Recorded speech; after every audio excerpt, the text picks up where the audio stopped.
Hi everyone, it's Belqui here, and today I am very excited because in this collaboration with Familia Kitchen, we are making one of Familia Kitchen's recipes by Anna, who sent in their bistec encebollado cubano.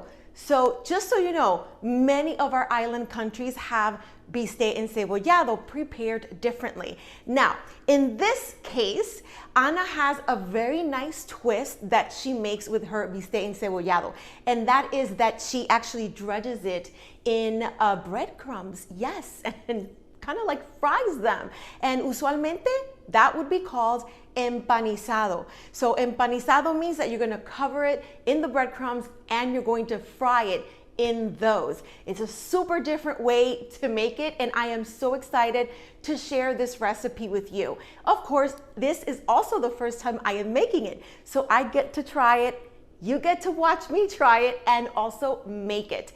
First, we're going to go with seasoning our bistec, and then I've already done that. So we're using bistec, which we also call cube steak here. And usually you can use palomilla, which is another type of bistec, but Anna has figured out that she could also make it with the cube steak or even cubed pork. So that is another very interesting way that Anna likes to make the bistec encebollado that then ends up not being a bistec, but just a pork encebollado, which is pretty awesome, right? So I've already seasoned the cubed steak, and I did so with salt, pepper, adobo, onion powder, and garlic powder. And after that, we're gonna go ahead and put it in a container like this, right? In a glass bowl. And we're going to put it here. We're going to let it rest a little bit, right? And a little bit means maybe do this in the morning and then let it sit in the fridge for the whole day until dinner time, or you can do it in the evening, let it rest overnight. After we season it, right, we're gonna take onions. In this case, I went with yellow onions, and we're just gonna put them around the beef, right? And this is how you're going to put it away overnight or for at least 4 hours. One of the things that I do want to note is that Familia Kitchen has a slew of recipes from all over Latin America in their website. This is just one of them. And I also have recipes on the website. So you'll find recipes from Dominican Republic, from Guatemala, from Mexico, from Panama, from Cuba, Puerto Rico. People, you will find recipes from all over Latin America that you probably never imagined existed. And that's why Familia Kitchen is a fountain of information. And not only that, it will help you stay connected to your roots. And that is why I love Familia Kitchen. Familia Kitchen has a curated store as well. So you're able to find a bunch of products that are Latin American that you cannot find just anywhere. And now we move on to the next step. We're going to be taking eggs, breadcrumbs, and flour, and these are going to be the ones that we're going to use for our empanizado. So that would mean, you know, what we're going to be covering our cube steak with. First, you're going to take some milk and put it into the eggs, and you're going to whisk it. We have our salt, and then what we're going to be doing with this salt, and you're going to see all of this in the directions, is we're going to put a little bit of salt here, a little bit of salt there, a little bit of salt here, and then we're gonna proceed the same way with all the other spices, right? So it's gonna be salt, it's going to be garlic powder, it's gonna be onion powder, it's going to be oregano, cumin. So let's go ahead and do that. There you go. And I'm gonna try to make sure it's evenly distributed amongst the three.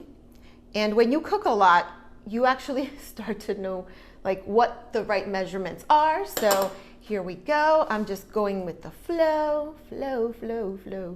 Yes, I love cooking, guys. And I love to cook things that I've never cooked before. So this one is absolutely perfect for me. And what I like about this too is the fact that Ana also uses pork, right, to try it. So if you can't find, let's say the beef, but you know the pork is there, and the pork is cheaper, why not give it a try that way? I think Anna's like super cool about how she's able to modify the recipe, because I never even thought about that. So now I'm gonna, copy Anna and make some of mine, that same way. For now, I'll mix this one first, and you can totally see the spices just kind of mixed in there together. And I love it, I think. And you can smell it too, which just by smelling this, I can tell it's going to be amazing once it is cooked and it's on that cube steak. Okay guys, so I have mixed all that spice into the flour, and then I've also mixed it into the breadcrumbs. And it doesn't matter that I went from here to there, because eventually it's just gonna go everywhere, right? So that's it, and I can smell it again, it's like so great. I have to mention that Anna prefers that we use the breadcrumbs that are Italian, because obviously it has more flavor. We're gonna take the cube steak that we've been marinating, and we're going to take the steak, we're gonna put it in the flour, our marinated or seasoned flour, and we're gonna just make sure we get that nice and coated. And then we go here into our egg mixture, make sure that it's evenly coated everywhere. Then we move on to our breadcrumbs. Ooh, God, can't wait to fry these. Okay, that's it. Then I'm gonna set this aside and follow up with the rest of the steaks. The things that Anna cautions is that we make sure the heat is not too hot, because we don't want to burn it, right? And if you have a lot of them, you can, of course, do it in batches, or maybe have 2 skillets going on at the same time. That could save you a lot of time. And it's interesting, because as a cook, I know how hot a pan is or a skillet is just by putting my hand over it. It's kind of interesting. But here we go, my hands are clean. And I am putting these steaks in there, and I'm gonna go with the 2 smaller steaks first. Ah, gorgeous, gorgeous. And you'll see what I'm going to do when I serve them. Anna does love to make this for family gatherings, and it is a favorite of her daughter-in-law. So this is really cool that there's such a family tie and such a way that you connect with your family. And that's what I mean about going to your roots. And this is obviously one of them for her. Even though she did her twist to it, it's still a family favorite. So I'm just very excited about it, and I can't wait to try it. This is gonna be great. So anyway, I don't want to forget, we're going to take some of the onions and we're going to put them in the little spots that we have open. That way the onions cook a little bit, get tender, they kind of caramelize a little bit while the beef is cooking. There you go. And let it cook nice and slow so that beef cooks all the way through. And then I have another piece. So I'm not going to take all the onions and put them in here. Just going to put some of the onions, and then the other onions are going to go in with the other piece that I have. So when I see you back, these are going to be already ready to be flipped over. It's been a couple of minutes, a few minutes, and it's starting to get nice and crispy on the other side. And oh my God, this looks amazing, amazing. And I can see the onions are already getting a little bit caramelized and tender. And oh my God, Anna, thank you so much for sharing this recipe, because honestly, just by the smell of it, I already know it's going to be amazing. So here we go. Let it sit now for a few more minutes to get that other side a little bit of color, and then we continue. Okay, so this is done. It's perfectly and beautifully browned. The one side got a little bit more brown than the other one, but I think it's still perfection. Then I'm going to take these onions, and I'm going to put them in another in a bowl, and I'm going to cover it to keep them warm. But in the meantime, I'm going to take some aluminum foil and cover the steaks that we just made to keep them warm so that they don't get cold. And then I'm going to retire these beauties, and I really wish you could smell how amazing this is. Like, it really is. I cannot wait to try this, because it really does smell insane. So what I'm going to do now, I think I have enough oil, but I'm going to take a tiny bit more. right? Just because I want it to have enough oil. I'm gonna turn up the heat just to get it going a little bit. And I'm gonna cover the onions with these to keep them a little bit warm and to keep them tender and perfect and beautiful. And now I just have to wait. And this heated up really fast because this is like the best skillet in the whole wide world. I'm gonna lower it a little bit now, and then I'm going to put in my next friend. Bella. Ooh, look at that. You hear that sear? Shh. I love that. And then we're gonna go ahead and add the other onions to the sides of it. And I've been singing Celia in my mind, Celia Cruz, the whole time I'm cooking. I have no idea. It seems like her little spirit is with me. It's like da da da da da da da da. That's my favorite song of Celia.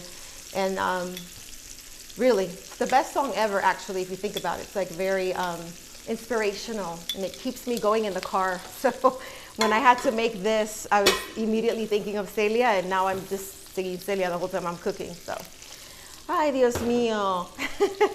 So let's do the same process with this one that we did with the other one, and then we'll come back, okay? Guys, I have served myself this beautiful plate, and I am going to take some of the onions and put it on top. Oh my gosh. Oh my gosh. Yeah, I'm not gonna be glotona, which means I'm not just gonna be like, well, I wanna eat everything, but I'm putting a little bit on top. Moment of truth. I get to taste it. I'm very excited. I'm gonna take a little bit of the onion. Make sure that I take onion, obviously, with the beef, because that's super important, and that's gonna be my first taste. Hey, onion, don't run away from me. My onion doesn't wanna be eaten. Eaten, not eaten, eaten. So let's try this first.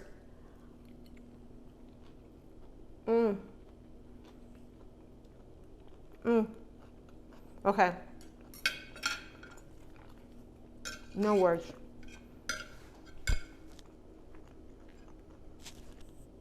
This is crazy. This is so good. Oh my God.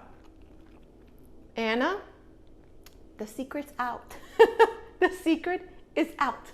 Your version, that's it. The whole world is gonna wanna make it. It's so good, especially if, obviously, I take it with some rice and some beans, which I'm gonna do right now because this has to go kind of like together.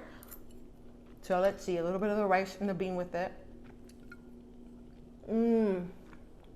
Thank you so much, Anna, for sharing your recipe of bistec encebollado with Familia Kitchen and myself to be able to make this today. I hope we made you proud.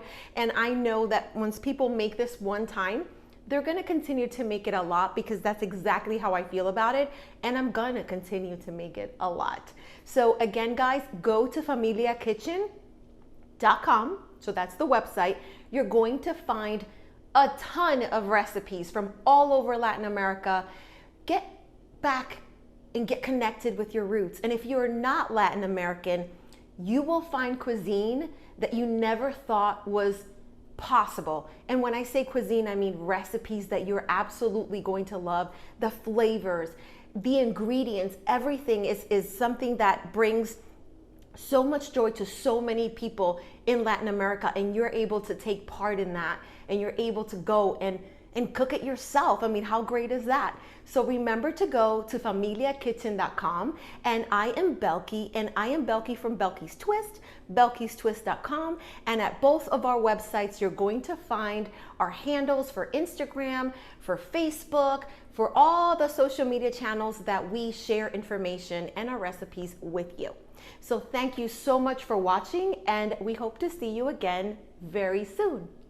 Bye.